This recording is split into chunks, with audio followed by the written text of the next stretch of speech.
Yang keponakan kau banyak melawan ke mama ya bapak. Kalau bapak iyo bapak sebagai orang pemimpin. Ibu ajar ke anak awak. Ibu mama ke mama kau. Itu mama ang. Ibu mama awak dalam mandu ini ibu kena ini. Kau yang ngasih datang. Itu awak sebagai orang. Tidak diajar. Orang Semandoko lah jadi nek mama lo nya. Enggak tuh ya ganti ya mah.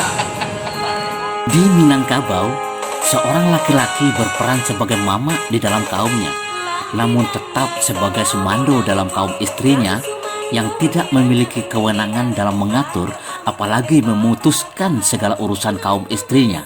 Kendati pun dihargai dan dihormati sebagai pribadi yang berakhlak sebagaimana seorang nenek mama, semando nenek mama tetap bukan nenek mama dalam kaum istrinya. Assalamualaikum warahmatullahi wabarakatuh.